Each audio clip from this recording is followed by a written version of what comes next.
امام حافظ عبدالغنی ابن قدامه مقدسی در عمدة الاحکام در کتاب صیام آن در کتاب روزه حدیثی 175 را ذکر کرده گفتند که عن عبدالله ابن عمر رضی الله عنهما قال سمعت رسول الله صلی الله علیه وسلم یقول اذا رأيتموه فصوموا واذا رأيتموه فافطروا فان غم عليكم فاقدروا له.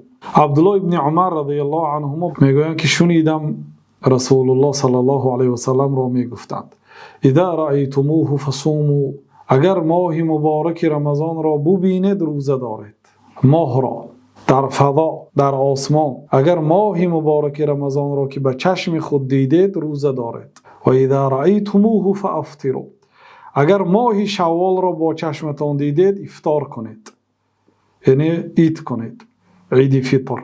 فإن غم علیکم فاقدروا له، اگر روزی 29 یعنی شب 30 شعبان، اول شب می آید سپس روز 29 روز شعبان که به آخر رسید، بیگاهی 29 باید مردم ماه را جستجو کنند، نگاه کنند که آیا ماه رمضان را می بینند یا نمی بینند. فإن غم علیکم، اگر آن شب ابرناک شود، ماه را دیده نشود به سبب ابر یا به سبب چنگ، خلاصه آسمان صاف نباشد و ماه مبارک رمضان را کسی نبیند، فاقدروا له، ماه شعبان را 30 روز حساب کنید. جمهور علما همین گونه تفسیر کردند و این درست است، چون که اصل در ماه این است که باید 30 روز باشد. وقتی که ماه رمضان را که ندیدیم، ماه شعبان را 30 روز حساب میکنیم.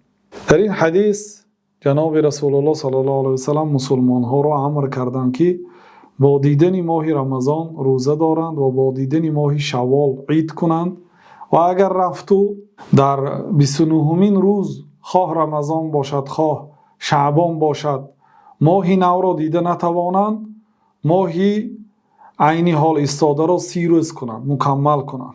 یعنی روز 29 روز شعبان گذشت، بیگاهی 29 وقتی از آن شام علیکه شبیش یا یکم رمضان می دراید یا 30 شعبان، وقتی که ماه رمضان را دیده که نتانستید، آن روز را هم روز نوبتی را هم شعبان حساب میکنید و رمضان را هم روز 29 اگر ماه شوال را دیده نتانستید، رمضان را هم 30 روز روزه می دارید. بعد روز نوبتی 30 روز که مکمل شد بعد عید میکنید. این حدیث دلالت میکند که ماه مبارک رمضان را با برابر دیدن یک مسلمان یا اینکه یک چند مسلمان ها روزه داشته میشد. خلاصه این حدیث دلالت میکند که رمضان با برابر دیدن آن می‌دراید و اینچنین با برابر دیدن ماه شوال روز عید میشود و اگر رفت و ماه را دیده نشود و روز ابرناک باشد یا چنگ باشد، خلاصه هوا صاف و بی غبار نباشد، در این صورت ماه را 30 روز حساب میکنند. والله اعلم و صلی الله و سلم علی نبینا محمد و علی آله و صحبه اجمعین.